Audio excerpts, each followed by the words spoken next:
So hello guys, आज की इस वीडियो में आप सभी का फिर से स्वागत है। आज की इस वीडियो में मैं तुम्हें जिस टैबलेट के बारे में जानकारी देने वाला हूं वो है हमारी ये। जी हाँ दोस्तों, आज इस वीडियो में मैं तुम्हें इसी टैबलेट के बारे में जानकारी देने वाला हूं और तुम्हें बताने वाला हूं कि आखिर ये टैबलेट किस काम में आती है, इसे किस लिए तुम्हें लेना होता है, कितने की मार्केट में तुम्हें मिल जाती है, इसको लेने से क्या साइड इफ़ेक्ट्स होता है और सबसे ज़रूरी बात कि इसको लेने से पहले तुम्हें किन किन बातों को ध्यान में रखते हुए इसे लेना होता है, देने वाला हूँ कंप्लीट जानकारी आज की इस वीडियो में।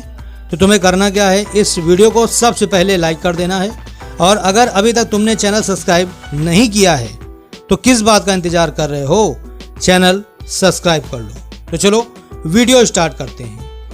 तो जैसा कि आप सभी लोगों ने इस दवा का नाम पढ़ लिया होगा, इस दवा का नाम है एमॉक्सीक्लेव 625 mg और इसमें तुम्हें बेसिक सॉल्ट के रूप में मिल जाता है एमॉक्सीसिलिन एंड पोटेशियम कैल्वनेट।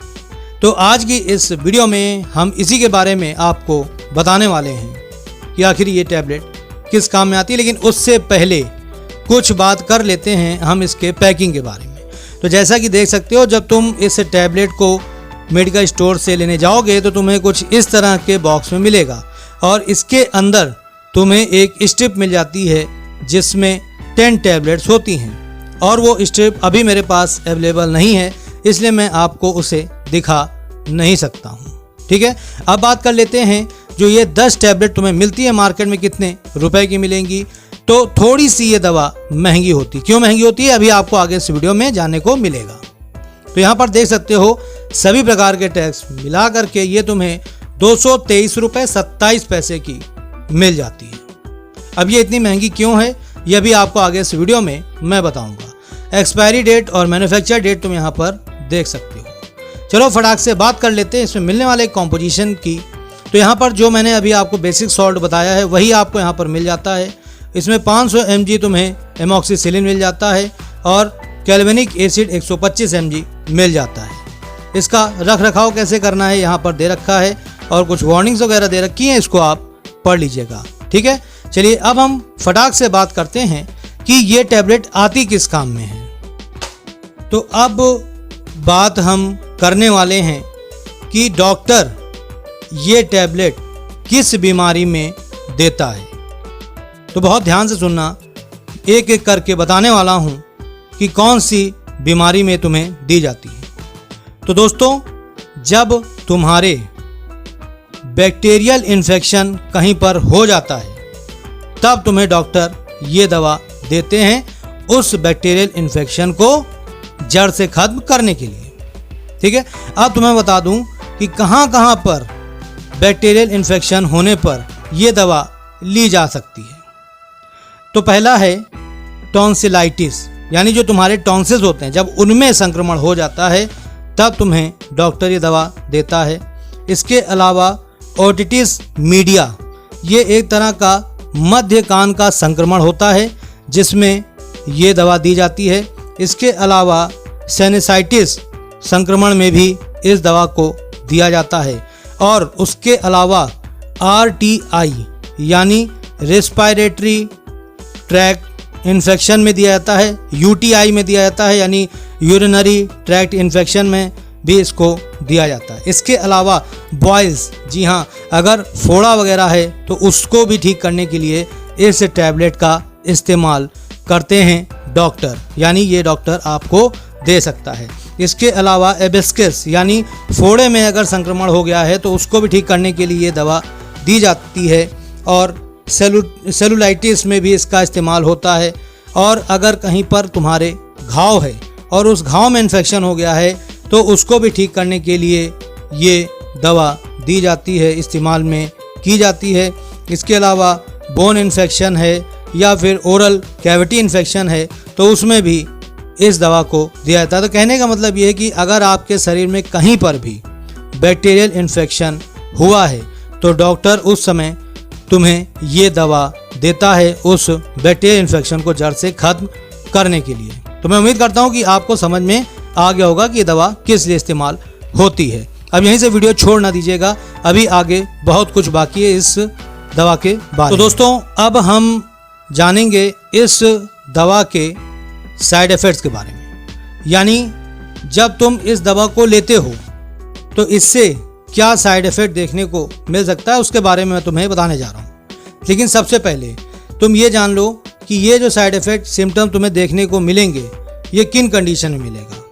तो पहली कंडीशन तो ये है कि जब तुम इसको ओवरडोज कर लोगे तब तुम्हें ये साइड इफ़ेक्ट के सिम्टम देखने को मिल सकते हैं, या कभी कभी होता क्या है कि ये कुछ लोगों को सूट नहीं करती है, तो उसमें भी आपको साइड इफ़ेक्ट के सिम्टम देखने को मिल सकते हैं, जिसमें पहला है वॉमिटिंग यानी उल्टी होना, नोज़िया यानी मितली आना, दस्त लग जाना, स्किन में रैशेस पड़ जाना, फंगल इन्फेक्शन हो जाना, ठीक है, ये भी इसका एक साइड इफ़ेक्ट का सिम्टम्स है, बम्प्स पड़ जाना या वेजाइनल इन्फ्लामेशन यानी सूजन होना।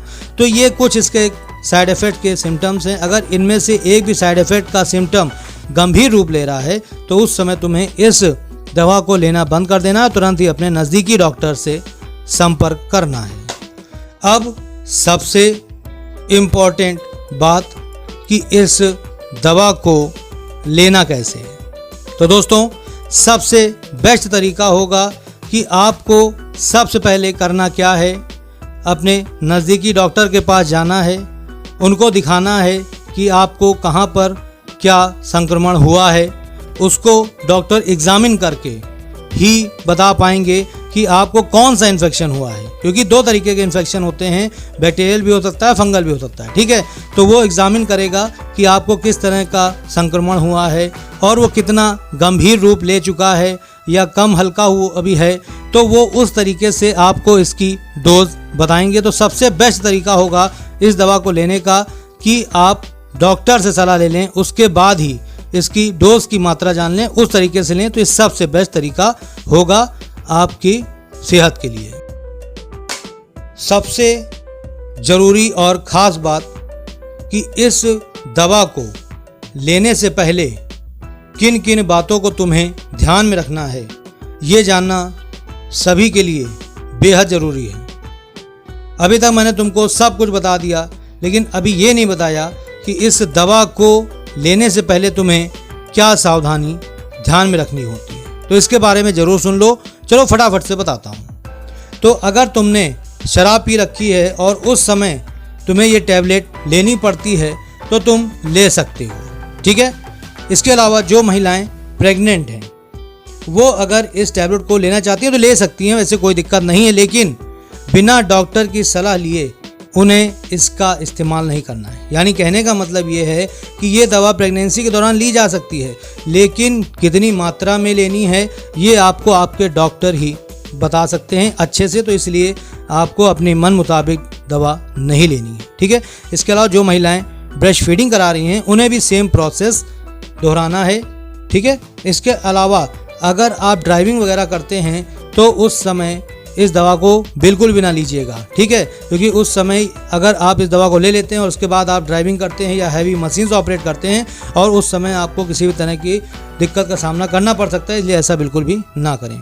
और अगर आपको किडनी से संबंधित किसी तरह की बीमारी है और उस समय आप इसको लेना चाहते हैं, यानी आपको लेनी पड़ रही है दवा को, तो आपको बिना डॉक्टर की सलाह लिए नहीं लेना है, ठीक है। और अगर आपको लीवर संबंधी किसी तरह की बीमारी है तो उस समय भी अगर आप इसको लेना चाहते हैं तो एक बार अपने डॉक्टर से ज़रूर कंसल्ट कर लें, उसके बाद ही लें। बच्चों को देने से पहले भी आपको अपने डॉक्टर से सलाह लेने के बाद ही लेना है, और जितनी डोज मैंने आपको आपके डॉक्टर ने आपको बताई है उस तरीके से ही आपको इसे लेना है।